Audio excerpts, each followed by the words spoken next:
The massive chamber filled with angry voices as 300 different alien species argued about the same topic they had been discussing for months. Ambassador Reeves sat quietly in his chair while creatures with wings, tentacles, and crystal bodies pointed at him with whatever they used for fingers. The air smelled like a mixture of sulfur and ozone from all the different atmospheres being filtered through the station's life support systems. "These humans are destroying everything we built over thousands of years," screeched Ambassador Kex from the bird-like Talon Empire. Her feathers ruffled with anger as she spread her wings wide. "They show up in our galaxy and suddenly every trade route changes. Every peaceful agreement gets challenged. Every rule we made gets broken." The tall, insect-like representative from the hive worlds clicked his mandibles in agreement. "In just 200 years, they have colonized more systems than most species. Manage in a millennium. They build their settlements wherever they want without asking permission. Their ships fly through restricted space like they own it." Ambassador Reeves looked around the chamber at all the hostile faces staring at him. Some had multiple eyes, others had no eyes at all. A few were just floating balls of energy contained in mechanical suits. But they all had the same expression of anger and fear when they looked at humanity's representative, Chancellor. Vorthak raised his massive reptilian hand to quiet the room. The ancient creature had ruled the Galactic Council for over 3,000 years, and his word was law throughout known space. His yellow eyes fixed on Reeves as his forked tongue tasted the air. "The motion before us today is simple," Vorthak announced in his deep, rumbling voice. "Complete expulsion of the human species from all Council space. Every human colony beyond their home system of Sol must be abandoned within 1 standard year. Any human ship found in Council territory after that deadline will be destroyed without warning." The chamber erupted in cheers from most of the delegates. Only a few species remained silent, and even fewer looked uncomfortable with the harsh sentence. Humans had made some friends during their time in galactic society, but not nearly enough to prevent this moment. Reeves stood up slowly, his simple black uniform-looking plain compared to the elaborate robes and ceremonial armor worn by the other ambassadors. At 55 years old, he had spent half his life representing humanity to the galaxy. His gray hair and lined face showed the stress of trying to keep peace between his people and 300 alien civilizations. "Before you vote," he said in a calm voice that somehow carried to every corner of the huge chamber, "I request the right to present evidence under Protocol 7. The room fell completely silent. Even the translation devices seemed to pause as they processed his words. Protocol 7 was an ancient law written into the Council's founding documents over 10,000 years ago. It had never been used in living memory because most species preferred to leave quietly rather than face the humiliation of having to prove their worth. Chancellor. Vorthak's massive head tilted slightly as he considered this unexpected development. Protocol 7 allows a condemned species to demonstrate their value to galactic civilization through practical evidence rather than words alone. Are you certain you wish to invoke this right, Ambassador Reeves? I am certain, Chancellor. Very well. You have 3 standard days to present your evidence. On the 4th day, we will vote on your species' fate. If your evidence fails to convince at least 151 delegates to change their minds, the expulsion order will be carried out immediately. As the session ended and delegates began filing out of the chamber, many of them made sure to walk past Reeves' chair and express their opinions. The crystal beings from the Silicon Collective flickered their lights in patterns that roughly translated to obscenities. The gas-based life forms from the nebula territories made rude noises as they floated by in their containment suits, but a few delegates stopped to offer quiet words of encouragement. Ambassador Thren from the Peaceful Harmony Coalition touched Reeves' shoulder with one of her 6 arms. Many of us do not wish to see humanity leave, she whispered. We hope you can find a way to change enough minds. Ambassador Dex from the Ocean Worlds nodded his fish-like head in agreement. Your people have helped mine with underwater construction projects that would have been impossible without human engineering skills. We will not vote against you. After the chamber emptied, Reeves remained in his chair for several minutes, thinking. about what he needed to do in the next 3 days. He had known this moment would come eventually. Humanity's rapid expansion and unconventional approach to everything had made, too, many enemies among the established galactic powers, but he also knew something that none of the other delegates suspected. Over the past 50 years, humans had quietly become integrated into the galaxy's infrastructure in ways that went far beyond simple trade agreements or military alliances. They had become essential to the daily functioning of galactic civilization itself. The challenge would be proving that fact before it was too late. His personal communicator chimed with an encrypted message from Earth. Tom, the President wants to know if you need the fleet to begin evacuation procedures. Read the text from his old friend Admiral Hayes. Reeves typed back a simple reply. Not yet. Give me 3 days. As he walked through the station's corridors toward his temporary quarters, he passed dozens of different alien species going about their daily business. Traders negotiated deals in a dozen languages. Tourists took pictures of the famous council chamber. Maintenance workers kept the massive station running smoothly. None of them realized that in 3 days, they might vote to remove the very people who made their comfortable lives possible. Humans didn't just live in the galaxy, they had become part of its nervous system. They were the troubleshooters who fixed problems that stumped everyone else. They were the mediators who found compromises when different species couldn't agree. They were the innovators who solved challenges that pure logic couldn't handle, but proving that would require showing the galaxy. What happened when humans weren't there to catch them when they fell? Reeves smiled grimly as he reached his quarters and began making the necessary calls. 3 days would be more than enough time to demonstrate humanity's true value to galactic civilization. The other delegates thought they were voting to get rid of a troublesome species. They were about to learn they were really voting to destroy the foundation that held their entire society together. The alarm started blaring at exactly 0600 station time across the Nexus commercial hub, the busiest trading center in the known galaxy. Traffic control systems that had operated flawlessly for centuries suddenly went dark. Cargo loading mechanisms froze in mid-operation, leaving massive freight containers suspended in zero gravity. The atmospheric processors that kept the station breathable for 300 different species began cycling erratically. Within the first hour, complete chaos erupted throughout the facility. Ships approaching the docking bays found themselves unable to receive landing clearance as the automated guidance systems displayed nothing but error messages. Massive cargo haulers carrying vital supplies to dozens of worlds drifted helplessly in space as their navigation computers crashed. Repeatedly. The emergency session of the Galactic Council convened in panic mode. Representatives who had been confidently preparing to vote humanity out of the galaxy now faced the immediate prospect of economic collapse. The slug-like Ambassador Gorth from the Mercantile Federation oozed across the floor in distress, leaving a trail of worried slime behind him. "The entire commercial network has collapsed," he wailed, his eye stalks trembling with fear. "Every major trade route from here to the Outer Rim is completely paralyzed. Ships are running out of fuel while waiting for docking clearance. Perishable goods worth trillions of credits are rotting in cargo holds." Ambassador Zix from the banking consortium fluttered her translucent wings nervously as she reported even worse news. "All financial transactions have stopped processing. The quantum encryption systems that protect interstellar money transfers are showing critical failures. We cannot complete any payments or verify any account balances." Chancellor Vorthek turned his massive reptilian head toward Ambassador Reeves, who sat calmly in his chair as if nothing unusual was happening. The ancient leader's yellow eyes narrowed with suspicion. "If humanity is responsible for this sabotage, the consequences will be severe beyond measure." "No sabotage, Chancellor," Reeves replied in the same calm tone he had used the day before. He activated his personal datapad and gestured toward the main display screen. "This is simply what happens when you remove human personnel from critical systems throughout the galaxy."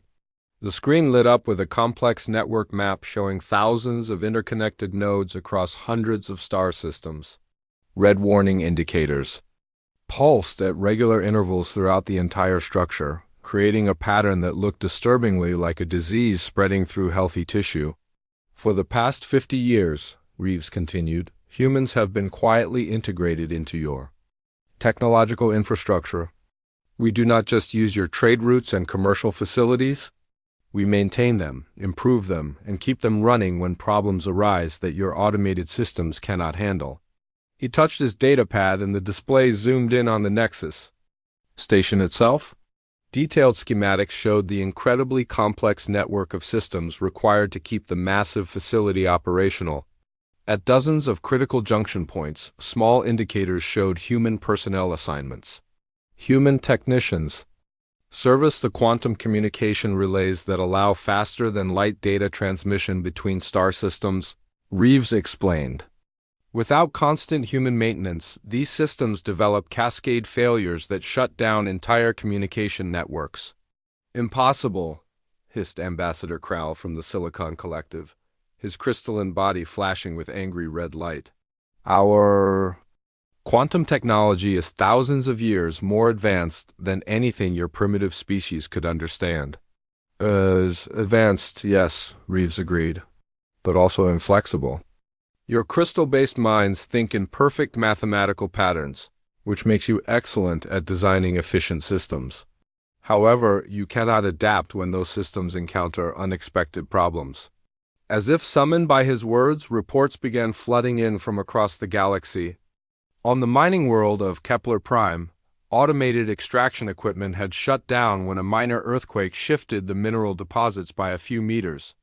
The sophisticated AI systems could not figure out how to adjust their operations to account for this change, even though the solution was simple. In the Centauri shipping lanes, 3 cargo vessels had arrived simultaneously at the same space dock. The automated traffic control system had calculated that this was impossible based on their filed flight plans, so it refused to acknowledge that any of the ships existed. All 3 vessels were now drifting in space, unable to dock or receive permission to leave? Your automated systems work perfectly when everything goes according to plan, Reeves said as more reports appeared on the display. But space is not a perfect place. Solar flares disrupt communications, asteroid impacts damage equipment, pirates attack supply convoys, gravity fluctuations throw off navigation calculations. He stood up and walked to the center of the chamber, addressing the increasingly worried delegates directly. When these problems happen, you need people who can improvise solutions. You need minds that can look at a broken system and figure out how to fix it using whatever materials are available. You need humans. Ambassador Thel from the Engineering Guild was frantically working on her own datapad, trying to coordinate repair efforts across multiple star systems. The orbital platforms around Vega Colony are losing life support, she announced with growing panic. The atmospheric recycling systems have developed a feedback loop that is slowly poisoning the air. Our best technicians say they need at least a week to design a proper solution. Human engineer Dave Miller fixed the same problem on Europa Station. In 4 hours last month, Reeves replied. He used spare parts from the water recycling system and reprogrammed the environmental controls with some creative coding. The solution violated 6 different safety protocols, but it worked perfectly and saved 12,000 lives. More emergency reports continued arriving. Food distribution networks were failing as delivery schedules collapsed without human logistics. Coordinators. Power grids were overloading as automated load balancing systems struggled to adapt to changing demand patterns. Transportation systems ground to a halt when their rigid routing algorithms could not handle unexpected delays. This is blackmail, shrieked Ambassador Kex from the Talon Empire. You deliberately sabotaged our systems to make yourselves appear indispensable. We did not sabotage anything, Reeves replied firmly. We simply stopped working. Every human, technician, engineer, coordinator, and problem solver in council space received orders to step away from their posts and let your superior automated systems handle everything. He gestured again at the display, which now showed the cascading failures spreading to even more star systems. This is what your galaxy looks like without human intervention. We are not trying to prove we are better than you.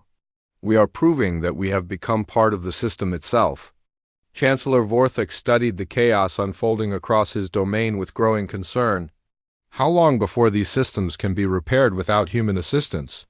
Some of them, never, Reeves answered honestly. Your species designed these networks to be efficient and logical. But efficiency breaks down when faced with chaos, and logic fails when confronted with problems that have no mathematically perfect solution. The chamber fell silent except for the constant stream of emergency reports from across the galaxy.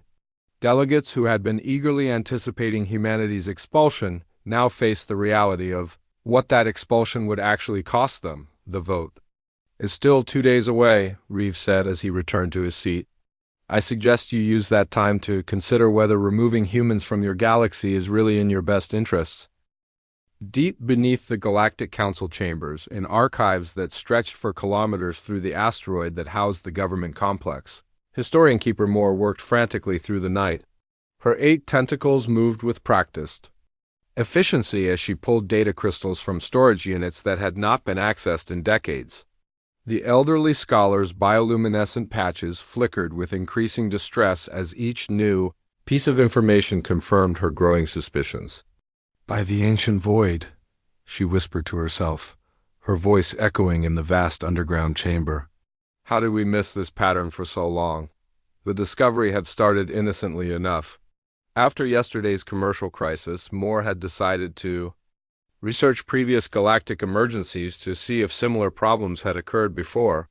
What she found instead was a detailed record of human involvement in every major disaster resolution of the past century. The records were scattered across different databases and filing systems, which explained why no one had noticed the pattern before. Individual incidents were filed under the primary species involved, with human contributions often listed as minor footnotes or technical assistance. But when viewed together, the picture that emerged was impossible to ignore. As dawn broke over the council chambers, delegates gathered for the second day of humanity's trial with heavy hearts. The commercial crisis continued to spread, and many representatives were dealing with angry messages from their home governments demanding immediate solutions to the ongoing infrastructure failures. Moore burst into the chamber, just as Chancellor Vorthak was calling the session to order. Her normally pristine robes were wrinkled from hours of research, and her tentacles clutched dozens of data crystals and archived documents. Honored delegates, she announced breathlessly, I have made a discovery that changes everything we thought we knew about recent galactic history. The chamber fell silent as the respected historian activated the main display system. Images and documents began appearing on the screen faster than most delegates could read them, but the overall pattern was clear even to those struggling to keep up. Every major crisis that has threatened galactic civilization in the past 100 years was resolved through direct human intervention. Moore stated with the authority of someone who had spent her entire life studying historical records. Not human assistance, not human participation. Human solutions that no other species had considered. Ambassador Kral from the Silicon Collective flashed angry red patterns across his crystalline body. Ridiculous propaganda.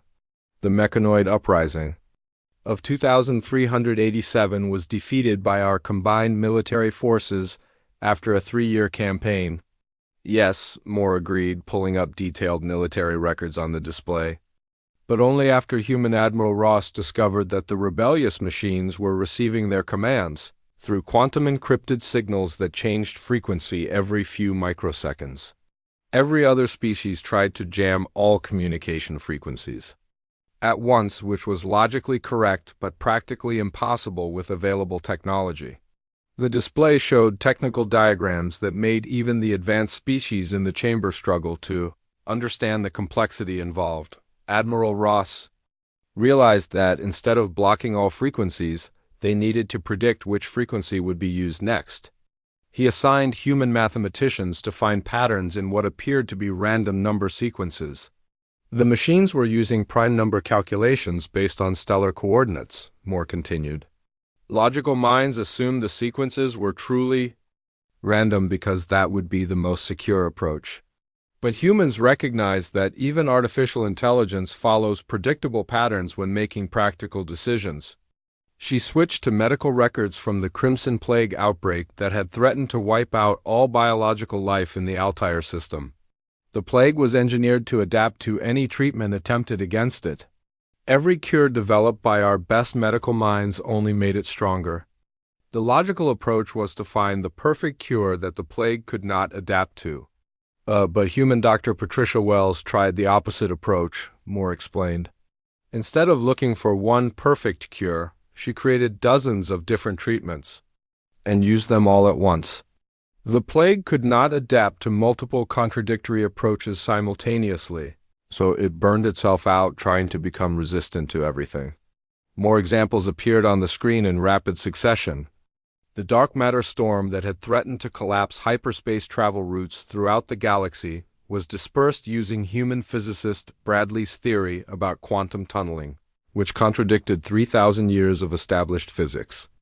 But somehow worked perfectly. The stellar engineering disaster at Volf 359 was resolved when human engineer Amy Chun suggested using controlled solar flares to reignite the dying star, an approach that every other species had dismissed as insanely dangerous, but which succeeded beyond all expectations. In each case, Moore summarized, the human solution violated established scientific principles, ignored safety protocols, or contradicted logical analysis. And in each case, it worked when conventional approaches had failed completely. Ambassador. Dex from the Ocean Worlds raised one of his fins nervously. But surely these are just coincidences. Humans cannot be the only species capable of unconventional thinking. More tentacles gestured toward a new set of records appearing on the display. I thought the same thing, so I researched every major crisis in galactic history before humans. Joined the Council? The results are even more disturbing. The screen showed incident after incident where galactic civilization had faced seemingly impossible challenges. In most cases, the problems had been solved eventually through massive resource expenditure, enormous loss of life, or simply abandoning entire star systems as unsalvageable. The quantum cascade failure of 2156 destroyed 17 star systems because no one could figure out how to stop the chain reaction, Moore explained.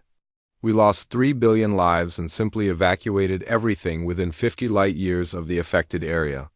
The biological weapon crisis of 2203 killed entire populations on 47 worlds, because our medical science could not adapt fast enough to counter a pathogen that evolved every few hours. We eventually stopped it by sterilizing every infected planet from orbit. The gravitational anomaly of 2298 would have collapsed our entire trade network if we had not completely rerouted all hyperspace lanes at enormous cost. It took 50 years to rebuild the infrastructure we abandoned. The chamber grew quiet as delegates realized what Moore was suggesting. Problems that had cost trillions of lives and resources in the past were exactly the kind of challenges that humans had been solving routinely for the past century. You are telling us, Chancellor Vorthok said slowly, that humanity has been serving as a form of immune system for galactic civilization. That is exactly what I am telling you, Moore replied. When conventional solutions fail, when established science reaches its limits, when logic cannot provide answers, humans find a way. They do not think like any other species in the galaxy, which makes them uniquely qualified to solve problems that stump everyone else. She activated one final display showing current crisis reports from across Council space. Right now, as we debate whether to expel humanity, human problem solvers are preventing dozens of potential disasters that you do not even know about. The screen showed human engineers preventing reactor overloads on mining stations by using techniques that violated safety manuals but kept the power flowing. Human negotiators were resolving trade disputes between species that had been enemies for millennia by finding compromises that satisfied no one but worked for everyone. Human scientists were developing solutions to environmental problems that pure logic said were impossible to fix. We have become dependent on human unpredictability, Moore concluded. Not because they are superior to us, but because they are different from us in ways that complement our strengths and compensate for our limitations. As the session adjourned for the day, delegates found themselves facing an uncomfortable truth. Voting to expel humanity would not just remove a troublesome species from the galaxy. It would remove the very mechanism that had been keeping galactic civilization stable and secure for the past 100 years. The question was no longer whether they could afford to keep humans in the galaxy. The question was whether they could afford to let them go. The morning of the third day began with routine sensor sweeps of the galactic perimeter, just as they had every day for the past 1,000 years. Automated monitoring stations positioned at the edge of Council space detected nothing unusual in the vast emptiness beyond known civilization. Then, without warning, space itself seemed to tear open. Sensor operator Jix was drinking his morning stimulant when every alarm on his console began shrieking at once. The young Altarian's 4 eyes widened in terror as massive energy signatures appeared on his screens where nothing had existed moments before. Ships unlike anything in the galactic database materialized from what appeared to be empty space, their sleek black hulls seeming to absorb light rather than reflect it. "Command, this is Perimeter Station 7, he transmitted with a trembling voice. "We have unknown contacts emerging from dark space. Massive fleet composition, at least 300 vessels of unknown configuration." Within minutes, every delegate in the council chamber was staring at the tactical display with growing horror. The alien ships moved through space in ways that defied known physics, phasing in and out of normal reality like ghosts. They left no exhaust signatures, generated no gravitational disturbances, and seemed to ignore the basic laws that govern space travel. Chancellor Vorthak stood at the center of the chamber, his ancient reptilian features showing fear for the first time in centuries. "Unknown vessels, you have entered council space without authorization. Identify yourselves immediately and state your intentions." The response came as a cold, emotionless transmission that sent chills through every delegate present. "We are the Void Hunters. We have consumed 17 galaxies across the cosmic web. This galaxy is now marked for harvesting. Surrender your populations for processing or be eliminated as obstacles." "Harvesting," whispered Ambassador Thel from the Engineering Guild. "They are talking about our people like we are crops to be?" Gathered. The situation deteriorated rapidly as the first wave of alien ships reached the outer colonies. Long-range communications from the frontier worlds described attacks that made no tactical sense but were devastatingly effective. The invaders did not bombard planets from orbit or engage in conventional space battles. Instead, their ships would phase through planetary defenses as if they were not there, then somehow drain the life energy from entire populations in minutes. Emergency. Reports flooded the chamber as the Council's military forces scrambled to respond. Fleet Admiral Koth from the Warrior Moons deployed massive battle groups to intercept the invaders, using formation tactics that had proven successful in a dozen previous conflicts. The results were catastrophic. Our weapons passed right through their ships, Admiral Koth reported in disbelief. "Energy beams, kinetic projectiles, even antimatter warheads have no effect. It is as if they exist in our space but not in our reality. Their return fire cuts through our strongest shields like they are made of paper," added Admiral Zex from the Star Navy. "We lost 12 heavy cruisers in the first engagement without inflicting any damage on the enemy." General Blackwood, the quiet human military attach, who had been observing the proceedings for months, finally spoke up from his position near the back of the chamber. "Permission to deploy human forces, Chancellor." Ambassador Krall flashed with contemptuous patterns of light. "You have perhaps 24 ships scattered across the galaxy. Our combined fleets number in the thousands, and we cannot even touch these invaders." "Numbers will not help here," Blackwood replied calmly. "Your fleets are designed to fight other conventional forces using established military doctrine. These creatures are not soldiers. They are predators, and predators always have weaknesses." "What are you suggesting?" Chancellor Vorthak asked, his voice carrying a note of desperate hope. "Give me operational command of all human vessels in Council space," Blackwood said. We will demonstrate why humanity has survived every extinction event our homeworld has thrown at us for the past million years. With no other options available, the Chancellor granted emergency authorization for human military intervention. What followed over the next several hours challenged every assumption the galaxy had about proper military strategy and acceptable risk assessment. Instead of organizing massive fleet formations, human ships began engaging the Void Hunters using tactics that appeared suicidal to conventional military minds. Captain Riley and her converted cargo hauler used a debris field from a destroyed space station as cover, flying her ship directly into an enemy vessel's phasing field. The dimensional instability created a feedback loop that temporarily solidified the alien ship just long enough for her improvised weapons to find their mark. Commander Thompson discovered that the invaders relied on advanced sensor systems to track their targets, so he had his crew broadcast everything from classical music to random mathematical sequences. The electromagnetic chaos confused the alien sensors enough to allow other human ships to approach undetected and attack from unexpected angles. Most importantly, the humans abandoned all conventional military coordination.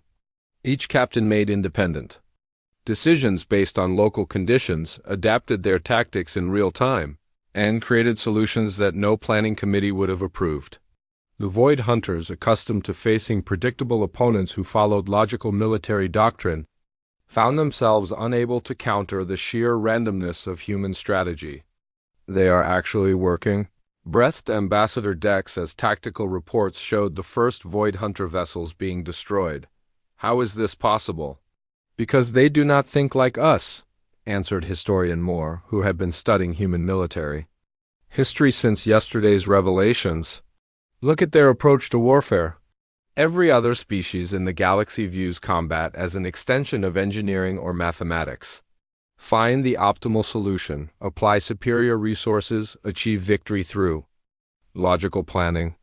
She activated a display showing human military history from their homeworld. Humans evolved as persistence hunters on a planet where nothing made sense. They developed tactics based on adapting to chaos rather than imposing order on it. When faced with an impossible situation, they do not try to make it possible. They find ways to succeed anyway. The battle reports continued to stream in, each one more improbable than the last. Human pilots were using gravity wells to slingshot their ships into impossible attack angles. Human engineers were improvising weapons from mining equipment and cargo handling systems. Human tacticians were coordinating attacks, using methods that violated every principle of military science but somehow worked perfectly.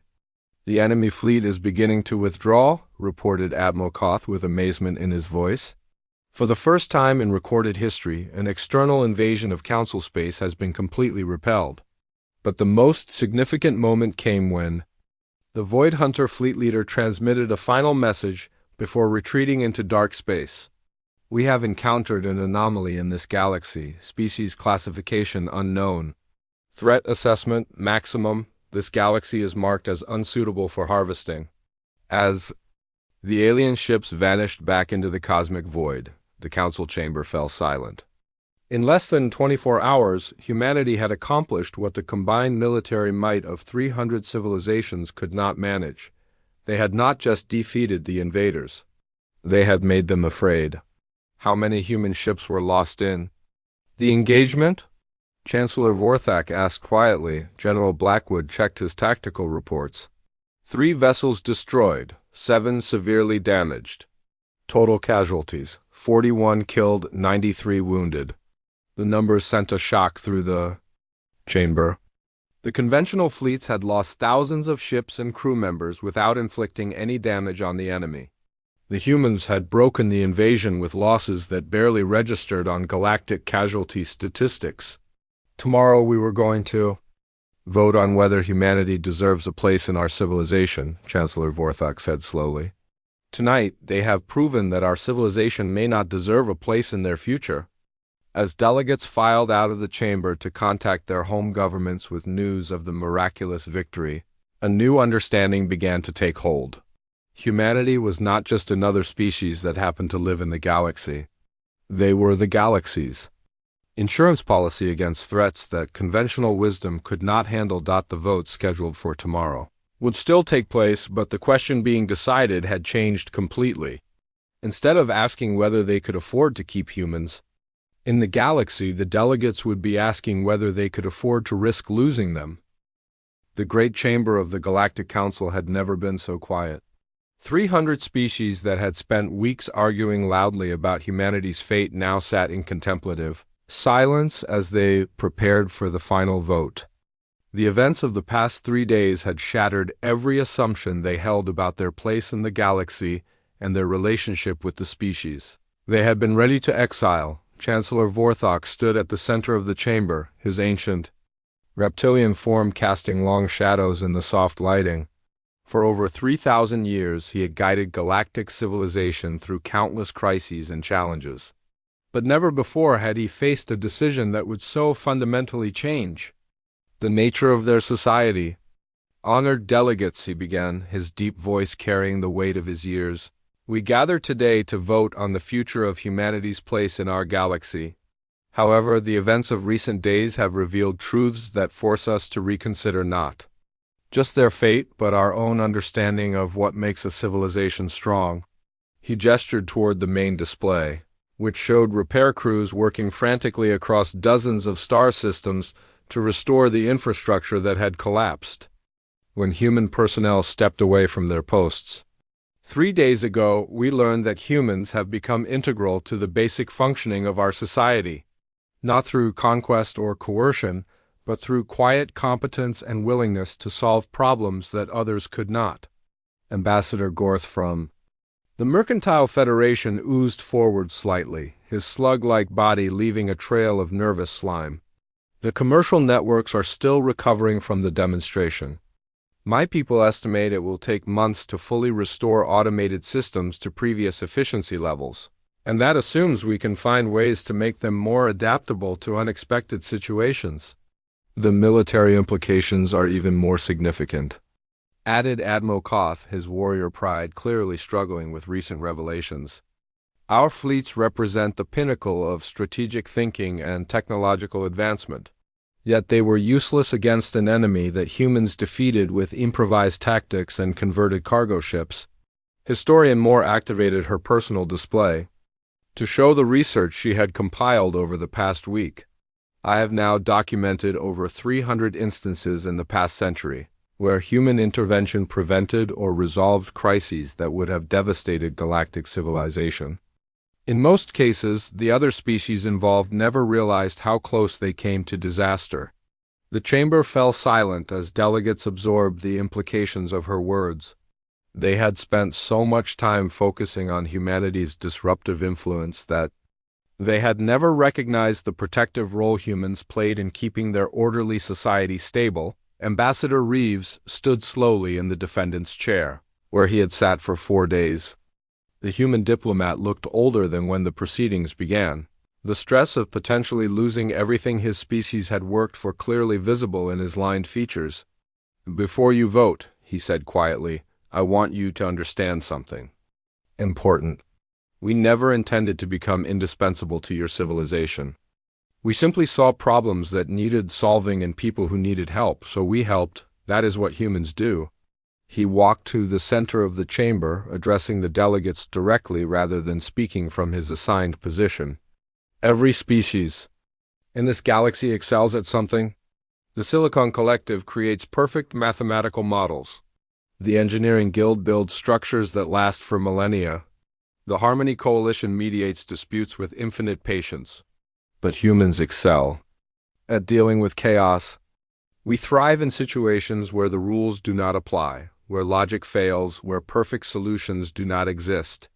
We do not do this because we are superior to you. We do it because we are different from you in ways that make us stronger together than apart. Ambassador Kex from the Talon Empire ruffled her feathers nervously as she spoke. The question remains whether we can trust a species that has demonstrated such influence over our society. What prevents humans from using their position to dominate us? The same thing that has prevented it for the past century, Reeves replied. We gain nothing from your failure and everything from your success. When your trade networks collapse, humans lose their jobs. When your colonies are attacked, human settlements are also at risk. When your civilization prospers, humanity prospers. With it, he activated his own display to show images from across the galaxy. Human engineers working alongside alien technicians to repair damaged infrastructure. Human medical personnel treating wounded civilians of a dozen different species. Human teachers sharing knowledge with alien students while learning from alien instructors. We are not your rulers or your servants, Reeves continued. We are your partners. We have invested 2 centuries in building relationships with your people, learning from your knowledge and contributing our own skills to shared challenges. Expelling us would not just harm humanity. It would impoverish the entire galaxy. Chancellor Vorthak raised his massive hand to quiet the murmurs that had begun spreading through the chamber. The motion before us today is no longer the expulsion of humanity from Council space. Instead, I propose a new classification, essential species status, with all the rights and responsibilities that designation entails. A ripple of surprise ran through the delegates. Essential species status had never been granted to any civilization in the 10,000-year history of the Galactic Council.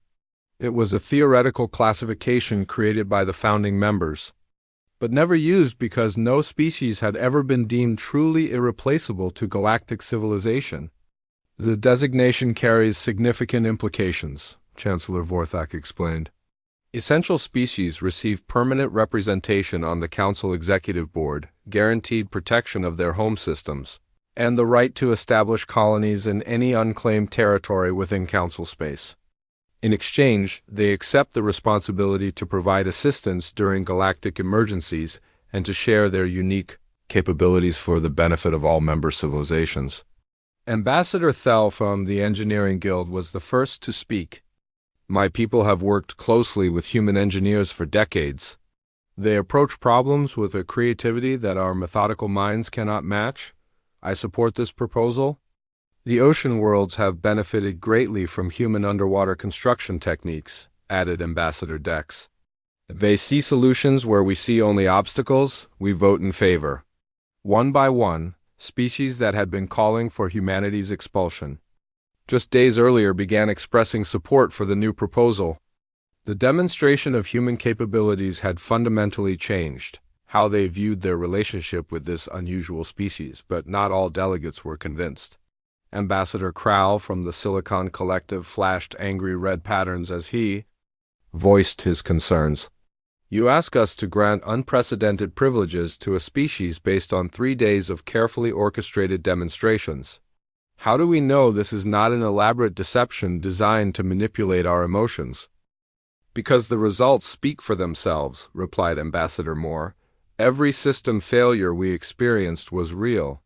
Every historical crisis I documented was real. Every victory against the Void Hunters was real. Humans did not create these situations to make themselves look important. They simply proved that they have been quietly keeping our civilization functional for longer than most of us realized. The debate continued for hours as delegates struggled with the implications of the decision before them. Some worried about setting a precedent that could lead to other species demanding special status. Others questioned whether any single species should be considered essential to galactic civilization. But as reports continued arriving from across the galaxy, the evidence became impossible to ignore. Human personnel had returned to their posts and were rapidly restoring the damaged infrastructure. The commercial networks were stabilizing. The military was adapting human tactics for future defense planning. Everything was returning to normal precisely because humans were there to make it normal. Finally, Chancellor Vorthak called for the formal vote. All delegates in favor of granting essential species status to humanity indicate your support. Now, the voting display lit up with responses from across the chamber. Green indicators appeared one by one as species after species registered their approval. A few yellow abstentions flickered briefly before changing to green as undecided delegates made their final choices. When the counting finished, the result was overwhelming. 287 votes in favor, 13 opposed with no abstentions. Even some of humanity's harshest critics had been swayed by the evidence of the past 3 days. "The motion passes by the required majority," Chancellor Vorthek announced. "Humanity is hereby granted essential species status within the Galactic Council, effective immediately." The chamber erupted in applause from delegates who days earlier had been demanding human expulsion. Ambassador Reeves stood quietly in the center of the room, overwhelmed by the sudden reversal of his species' fortunes. In the weeks that followed, the implications of the decision began to reshape galactic society in ways no one had anticipated. Human liaison officers were assigned to every major world to help coordinate responses to local crises. Human problem-solving techniques were integrated into Council emergency protocols. Human military advisors began training alien forces in adaptive combat tactics. But perhaps the most significant change was philosophical. For 10,000 years, galactic civilization had prided itself on order, logic, and predictable progress. Now they began to understand that true strength came from embracing diversity of thought and approach. Chaos was not something to be eliminated, but something to be managed by those who understood it best. Ambassador Reeves stood on the observation deck of his new embassy ship, watching mixed human and alien crews work together to rebuild the colonies damaged during the Void Hunter attack. His aide, Lieutenant Beth, joined him at the viewport with the day's reports. "Sir, the Granite Systems delegation wants to hire human consultants for their mining operations," she informed him. "Apparently they have realized that sometimes the inefficient human approach actually produces better results than their mathematical optimization models." "And the feathered worlds?" "They are requesting cultural advisors to help them understand how we maintain social stability despite what they call our chaotic individualism. They want to learn how to encourage creative thinking in their own people without losing their traditional social cohesion." Through the viewport, they watched a human cargo ship dock with an alien station using a maneuver that violated several safety protocols but completed the operation in half the expected time. The alien dock workers, initially alarmed by the unconventional approach, were now taking careful notes for future reference. "You know what the real irony is?" Reeves mused as he watched the bustling activity around them. "They spent all that energy trying to get rid of us because they thought we were disruptive to their ordered society. They never realized that disruption was exactly what their society needed to remain healthy and adaptable."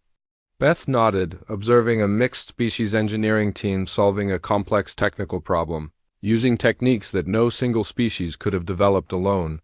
"Think they will ever try to vote us out again?" Reeves smiled, remembering the look of genuine respect in Chancellor Vorthak's ancient eyes during their final meeting. "They cannot afford to. We are not just part of the galaxy anymore. We are the part that helps all the other parts work together effectively." As if to prove his point, an emergency beacon activated from a distant system where a solar flare had damaged the planetary shield generators protecting a colony of 3 million people. Within minutes, a response team was assembled combining human improvisation, alien expertise, and hybrid solutions that none of them could have created independently. The galaxy had learned an important lesson about the value of diversity and the strength that comes from embracing different approaches to common challenges. Sometimes the most valuable member of any community is the one who refuses to fit neatly into established categories. And humanity, with all their chaos, creativity, and impossible solutions, had become not just indispensable but irreplaceable in ways that transcended any political vote or legal designation. They had become the bridge between what the galaxy was and what it could become with enough courage to embrace change. In the depths of space, monitoring stations detected no further signs of the Void Hunters. But intelligence reports suggested that word of their defeat was spreading through the cosmic dark, carrying a simple message that made other potential invaders reconsider their plans. This galaxy was protected by something they had never encountered before. They had met humanity, and they had learned why some fights are not worth picking.